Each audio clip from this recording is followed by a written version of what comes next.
very important and huge endeavor is also trying to have a foothold in Morocco.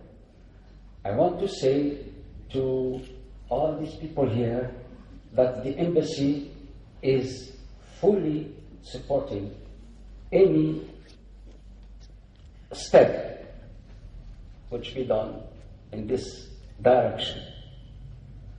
And also I want to congratulate all the stakeholders in this, I will not call it commercial, in this humanitarian endeavor for the recognition and the awards they have taken all over the world. Once again, thank you, Chairman, thank you, Madam, and I am happy also because she just told me that she liked my country. Thank you. Thank you, sir. Now, the House is open for the interactive session for 15 minutes. Friends, please feel free to ask your respective questions to the speakers. The beauty of this solitary success story that is being presented here today is that the grandmother, I stress the word grandmother, is from Bihar, and she was taking so much pain for a daughter which is certainly an endangered species in India these days. She also underlines the fact that how important written words on newspapers are. She looked at newspapers only to find out the cure. She was desperate enough. So there was a lot of scope for her being duped. Sir, I had a lot of doubts about this cold blood banking. And I used to think that someday it will turn out to be a great bank scam, some kind of bank scam. But now that Dr. Naresh Trehan, the ultimate seal of approval and endorsement in medicine, is there, that issue is settled. But why this single solitary success story? Tell me. I'll take your question, sir. This is not a single solitary success story. Cryobanks has already treated more than 5 patients with stem cells. The only reason we have not bought all the 5 is we have a medical process wherein we accept and we would like to let people know about the success post 1 year of successful transplant. Because we want to have the child disease-free for at least 1 year completely after the treatment is over before announcing this out to the public. Secondly, as your question was right in saying why so less. It is so less because, number one, the awareness of cord blood is minimal as of now. I would say less than 1% of the Indian population even knows about cord blood banking. Many of us, when we have our children, come to know about it afterwards, that cord blood banking was very vital. And I actually would take this opportunity to request each one of you to carry this message that when we have a child or when we are planning to have a child, we do spend a lot of money on social activities. Spending rupees 3,400 rupees per month is not asking for too much. As a small but a very, very valuable gift for your child. If you do so, you will have many more successes, many more lives would be saved, and probably we would see a many patients who are suffering today because of blood transfusions and various other methods for treating these patients, probably never ever having to go through that process. So, you have your laboratory in Chennai? We have a laboratory in Gurgaon. I visited a Chennai laboratory Yes. for cord blood banking. Exactly. You don't have anything to do with that. We have got nothing to do with that. We are And based out of then Gurgaon. when I came back, I asked this question to previous ex-health minister Ramados. I was told that he had a stake in that cord blood banking. He told me it is not worth it. So we should go for other forms of stem cell therapy. Well, India has a very bad experience in stem cell therapy. There is a very credible institution, AIMS in India, and 3 or 4 years back it was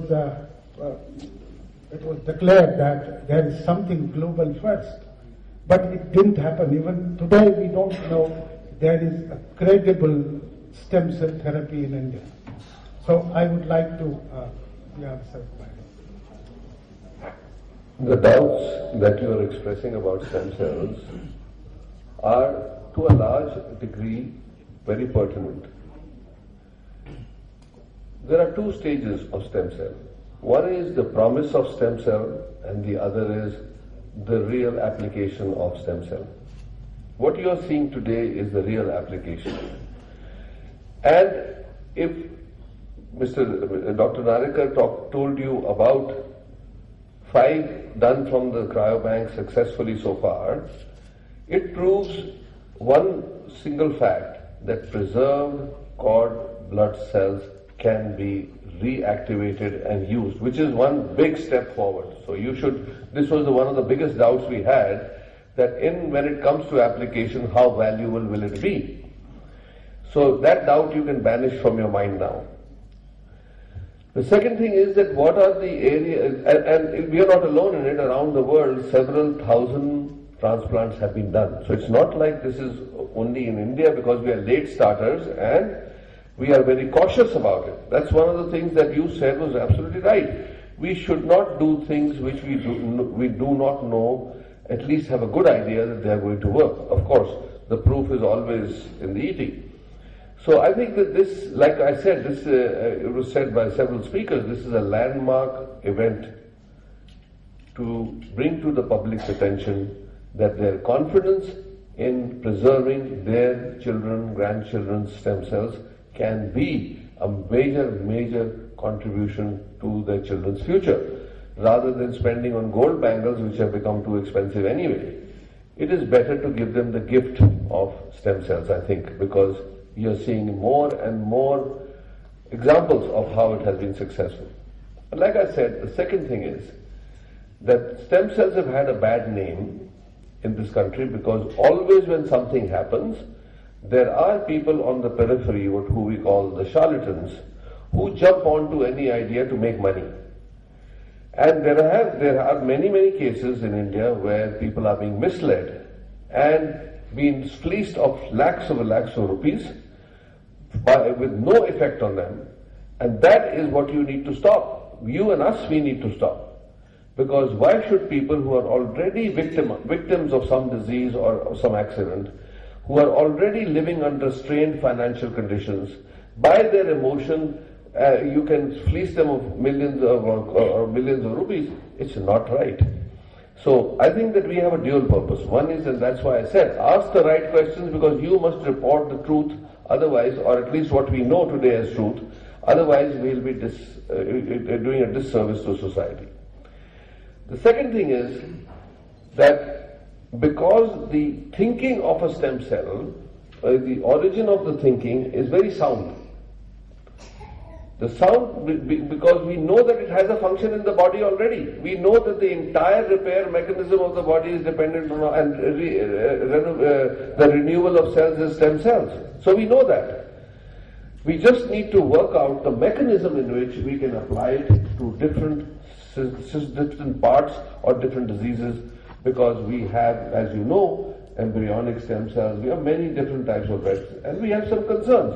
The concerns are that if you take embryonic cells and you inject in somebody and they do not stop multiplying, then you will have a problem. So, but slowly, all these doubts are being worked out by sound scientific research. So if you look at India's role in the world for stem cell research and development for our own country and countries around us, that we need to make laws which are responsible, but at the same time they should not strangle the growth of legitimate research. As you know, that because of some personal belief, President Bush had banned embryonic stem cell research. The first act which Obama did was to free it in the United States because there was enough evidence scientifically that it was a wrong move President Bush had made because it was more religious than actually scientific.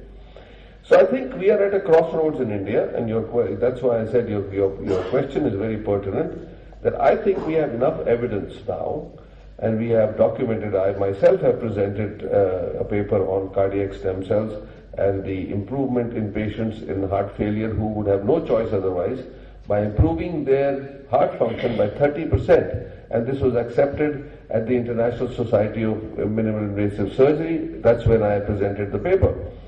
So I think we can take a lot of courage from today's event. You have a beautiful child here look at the family bonding from the grandmother to the younger brother. He has contributed in saving the life. The grandmother is a story which can be told 100 times over, and that just shows how much grit she had. And the parents, I'm sure, are so relieved and proud that this